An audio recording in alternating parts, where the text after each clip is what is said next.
बेहद स्वागत है जी सभी स्टूडेंट्स का। जुलाई इनटेक और ऑस्ट्रेलिया के सितंबर नवंबर इनटेक में फंड्स कितने चाहिए, इनकम टैक्स की रिटर्न कितनी चाहिए, कौन कौन सी यूनिवर्सिटीज़ फंड्स को इनकम टैक्स की रिटर्न को बहुत ज़्यादा सीरियसली लेते हैं। कई यूनिवर्सिटीज़ अगर किसी ने लगातार इनकम टैक्स की रिटर्न 1 या 2 भरी हों उसको एंटरटेन नहीं करते। तो फंड्स, इनकम और इसके अलावा जो सोर्स ऑफ इनकम है, बहुत सारे लोग हैं जिनके अकाउंट में अचानक ही लाखों रुपए आ जाता है।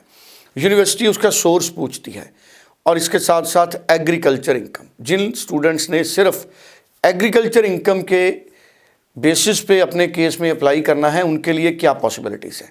तो इनकम के तमाम पैरामीटर्स, पहलू, फंड्स के सोर्सेस के तमाम पॉइंट्स पर हमको जानकारी शेयर करेंगे मनप्रीत चीमा जी। जुलाई और सितंबर नवंबर इनटेक के हिसाब से ये बड़ी महत्वपूर्ण वीडियो है, तो ज़रूर इस वीडियो को आप सुनें।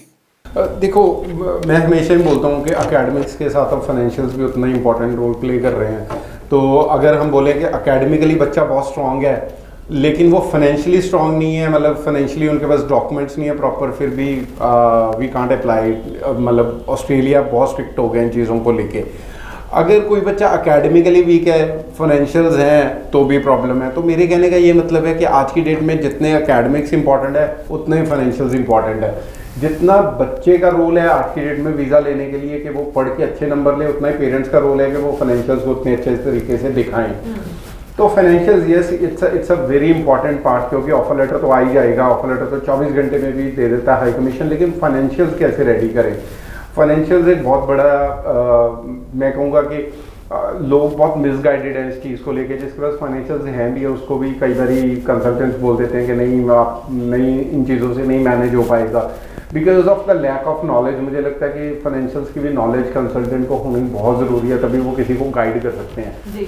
अब इन शॉर्ट कैसे फाइनेंशियल्स चाहिए, देखो पहली चीज़ तो इनकम और फंड, ये दोनों डिफरेंट चीज़ें हैं और दोनों साइमल्टेनियसली चलती हैं अप्रूवल के लिए। बट एक तो इनकम के ITRs कितनी हो, ITRs अगर पेरेंट्स शो कर रहे हैं तो मिनिमम ITRs आज की डेट में यूनिवर्सिटीज़ बोल रही हैं कि पेरेंट्स 12 लाख मिनिमम, कुछ यूनिवर्सिटी तो 15 लाख भी देख रही हैं, तो मिनिमम 12 लाख इनकम दिखाएं। और फाइनेंशियल्स तो depend upon the fees of the university होता है। 1 साल की फीस, 1 साल के लिविंग एक्सपेंसेस और वन टाइम ट्रैवल को हम कैलकुलेट करते हैं। वो यूनिवर्सिटी की फर्स्ट ईयर की फीस के ऊपर डिपेंड करता है। अगर यूनिवर्सिटी की फीस कम है तो फंड कम होंगे, यूनिवर्सिटी की फीस ज़्यादा है तो ज़्यादा होंगे।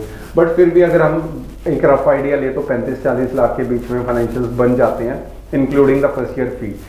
तो ये दोनों चीज़ें होनी बहुत ज़रूरी हैं। अगर किसी की इनकम अच्छी है तो उनको फाइनेंशियल्स भी अच्छे से मेंटेन करके दिखाने हैं। अगर उनके पास पुरानी सेविंग्स चली आ रही है फिर तो कोई प्रॉब्लम ही नहीं है, लेकिन उनके पास अगर रिसेंट डिपॉजिट्स आई हैं कहीं से तो उसका सोर्स मांगती है यूनिवर्सिटी बेसिकली।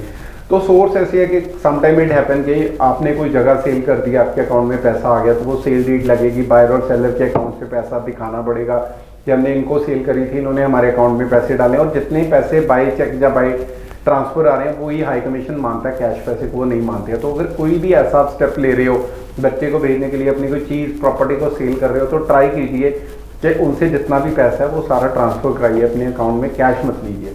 सेकेंडली, अगर आपके पास फॉर एग्जांपल आप रिटायर हुए और रिटायरमेंट का पैसा है आपके पास, तो वो सारी लेटर्स गवर्नमेंट देती है, वो लेटर्स लग जाती हैं। आपके पास बिजनेस है, आपने करंट अकाउंट से ट्रांसफर मारा है सेविंग अकाउंट में, तो आपको करंट अकाउंट की स्टेटमेंट दिखानी पड़ेगी एज अ सोर्स।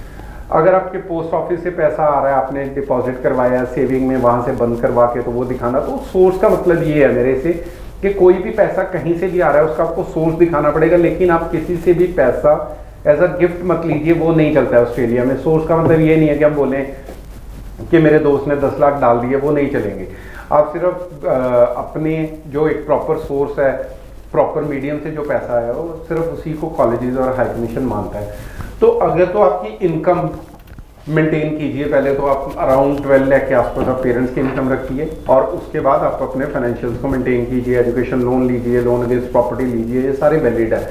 दूसरी चीज़, अगर आपका बिजनेस है, अब इनकम ITRs के साथ अगर हम रिलेट करें, आपने ITR में एग्रीकल्चर इनकम दिखाई है, अपना सोर्स ऑफ इनकम एग्रीकल्चर दिखाया, तो तहसीलदार का सर्टिफिकेट, J फॉर्म, सारे ऑनलाइन वाले चलते हैं आजकल, कोई भी हैंड रिटन या स्टैम्प्ड कोई नहीं चलेगा। तो आप वो सारे अपने जो डॉक्यूमेंट्स हैं उनको रेडी रखिए। अगर आप बिज़नेस दिखा रहे हो तो बिज़नेस आपका रजिस्टर्ड होना चाहिए। आपका जीएसटी नंबर हो, जीएसटी नंबर नहीं, अगर एमएसएमई में भी रजिस्टर तो वो पुराना रजिस्टर्ड हो, साथ में करंट अकाउंट स्टेटमेंट हो, उसमें पूरा पैसा आता जाता दिखे, आपका बिजनेस का मतलब रनिंग बिजनेस शो होना चाहिए।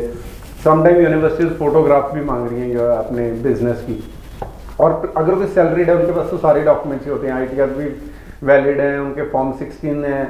तो ये सारी चीज़ें जो हैं कोई भी किसी भी प्रोफेशन से है और वो आईटीआर में कुछ भी ऐसा लिख रहे हैं कि मेरी इनकम यहाँ से आती है, तो उस इनकम के, उस बिजनेस के प्रॉपर डॉक्यूमेंटेशन दिखाइए, और अपने फाइनेंशियल्स में जितने भी फंड्स आपके अकाउंट में हैं, अगर वो रीसेंट आए हैं तो उनका सोर्स दिखाइए।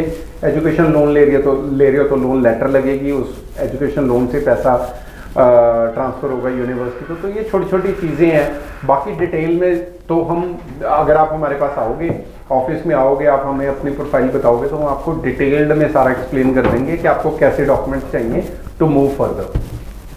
Thank you so much. बड़ी इंपॉर्टेंट इन्फॉर्मेशन हमारे साथ शेयर की है मनप्रीत चीमा जी ने।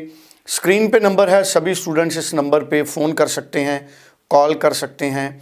नीचे वीडियो के व्हाट्सएप नंबर है, आप अपना प्रोफाइल व्हाट्सएप कर सकते हैं, आप अपना क्वेश्चन व्हाट्सएप कर सकते हैं। चंडीगढ़ ब्रांच में पर्सनली ज़रूर मिलिए, टेलीफोन पे बात करके अपॉइंटमेंट बना के चीमा जी से मिलिए, अनीता जी से मिलिए, और पूरी क्लैरिटी होने के बाद फैसले करिए। Thank you so much.